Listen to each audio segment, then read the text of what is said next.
नमस्कार, मेरा नाम आदित्य है और स्वागत करता हूँ मैं आप सभी का हिंदी घराने के इस एपिसोड में, जिसका विषय है लहसुन और प्याज। बाबा को देख लिया कुछ कहते हुए इस पे, और मेरा थोड़ा सा ये रहता है कि मैं किसी बाबा को देख लूँ अगर बोलते हुए तो मेरे अंदर पता नहीं कुछ जाग सा जाता है। और मान्यताएं हैं जो मैंने सुना YouTube पे, कुछ लोग कह रहे थे बहुत कॉन्फिडेंस के साथ, बहुत कन्विक्शन के साथ, ऐसा लग रहा था कि वो साइंस बोल रहे हैं, है ना, वैज्ञानिक दृष्टिकोण बता रहे हैं। पर फिर मैंने जब फैक्ट चेक किया तो पता चला कि उसमें कोई दम नहीं है, झूठी बातें हैं। वो कह रहे थे कि फ्लाइट्स के पहले पायलट्स को मना किया जाता है कि वो गार्लिक और अनियन न खाएं, क्योंकि रिस्पॉन्स टाइम स्लो करते हैं। ये मैंने चेक किया, ये झूठ बात है, ऐसा कुछ नहीं है। डूब रहा है हमारा देश इन सब बकवास, इन सब ट्रैश गार्बेज जैसी बातों में। लहसुन और प्याज अगर इंसान होते तो इस बात पे फ्लेक्स करते कि वो कितने फेमस हैं और उनकी पॉपुलैरिटी, उनका फेम कितना है।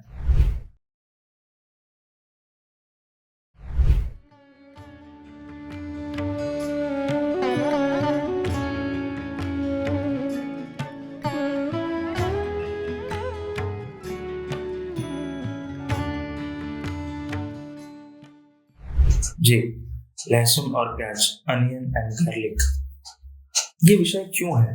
प्रथमतः तो ये कि ये एक बहुत ही बजिंग वर्ड्स हैं। ये दोनों, ये लगातार चर्चा का विषय रहते हैं।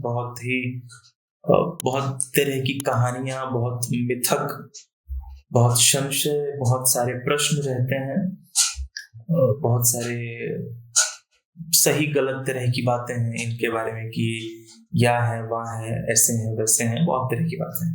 तो एक तो ये। दूसरा, आज मैंने एक बाबा को देख लिया कुछ कहते हुए इस पे, और मेरा थोड़ा सा ये रहता है कि मैं किसी बाबा को देख लूँ अगर बोलते हुए तो मेरे अंदर पता नहीं कुछ जाग सा जाता है। एक डिफेंस मैकेनिज्म है मेरे भीतर जो एक्टिव हो जाता है जब भी मैं इन बाबाओं को देखता हूँ। और बाबा कहना भी मुझे थोड़ा सा सम्मानजनक लगता है। तो मुझे लगता है कि इनको बस एक ऐसी कथावाचक कह लें, हाँ, कथावाचक ज्यादा सटीक शब्द है। एक विशेष तरह का परिधान पहन के बैठ जाते हैं और बक बक बक बक करने लगते हैं, कुछ भी बोलते हैं। मुझे ना बहुत दुख, बहुत खेद, पीड़ा होती है, मुझे बहुत कोफ्त होती है। I feel sorry for this country, for this nation, for the younger generation. जब मैं देखता हूँ कि किस स्तर की बातें इनके इनके इनके सामने जो भीड़ होती है, इनको जो लोग सुनने आते हैं, किस तरह की बातें कर रहे होते हैं, क्या बोल रहे होते हैं। मंगलवार को बाएं पैर पे चलकर किसी कुत्ते को कानी उंगली से रोटी खिलाने से ये हो जाएगा, या कि किसी पत्थर पर माथा रख के बाएं पैर उठा के जमीन में उंगली करने से ही हो जाए। क्या मतलब कुछ भी बोल रहे हैं और लोग सुन लेते हैं, मान लेते हैं। मतलब आप देखिए दुनिया को अगर, तो एक तरफ मार्स पे और मून पे और कहाँ दुनिया जा रही है, एक तरफ कहाँ किसी दूसरे प्लेनेट पे जीवन खोजा जा रहा है। 6th मास एक्सटिंक्शन होने वाला है, 5 ऑलरेडी हो चुके हैं।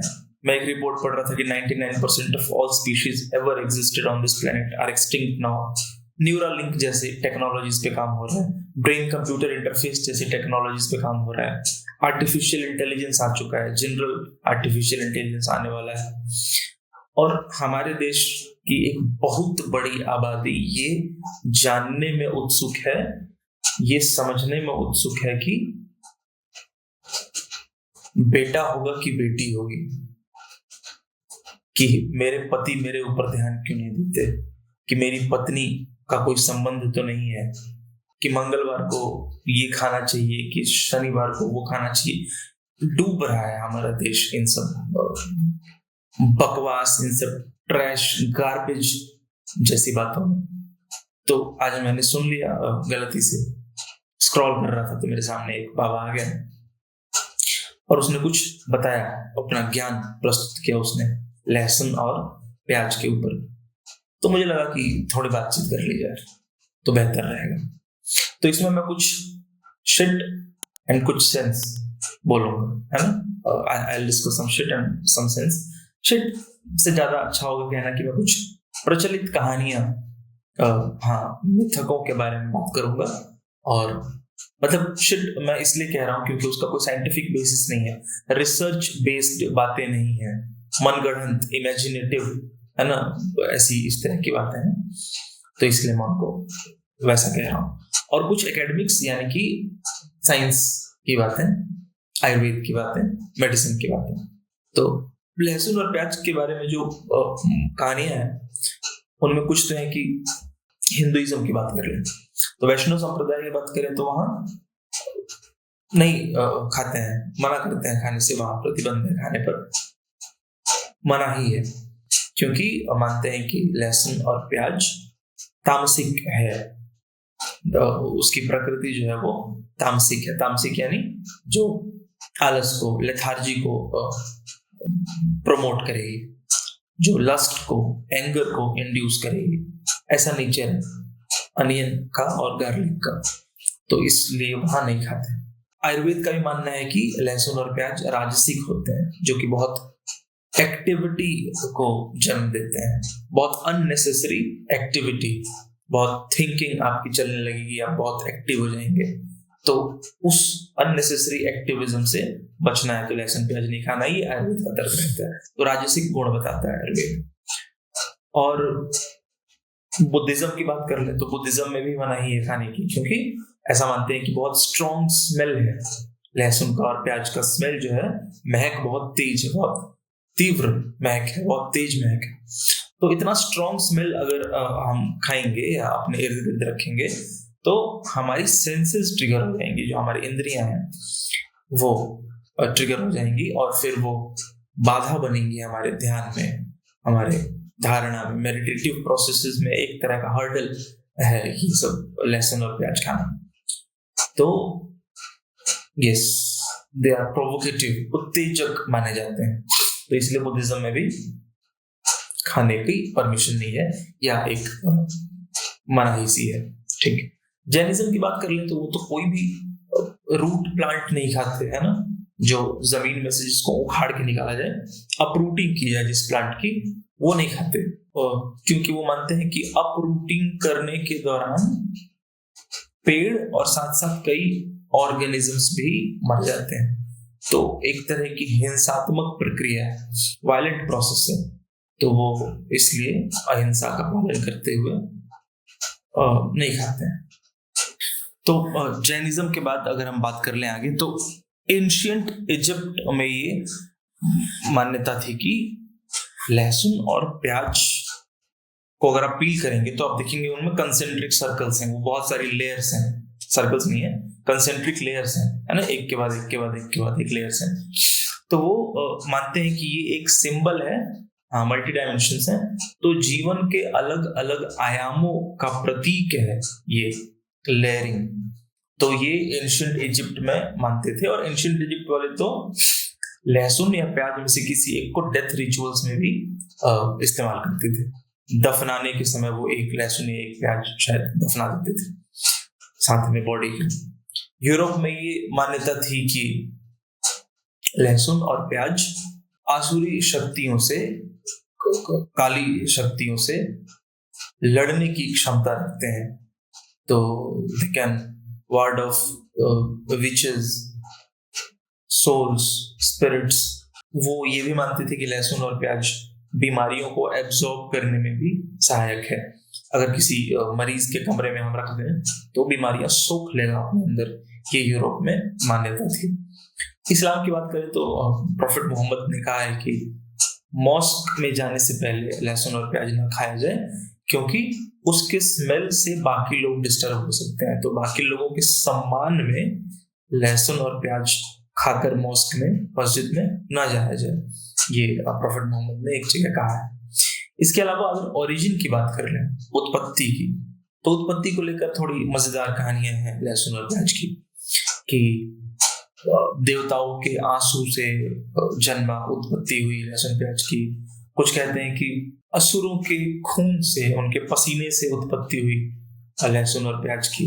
जब समुद्र मंथन हुआ और अमृत निकला और वो राहु केतु वाली पूरी कहानी चलती है कि नारायण ने विष्णु ने राहु का सर धड़ से अलग किया तो उसके रक्त के बूंद जमीन पर गिरे और वहां से फिर लहसुन प्याज की उत्पत्ति हुई।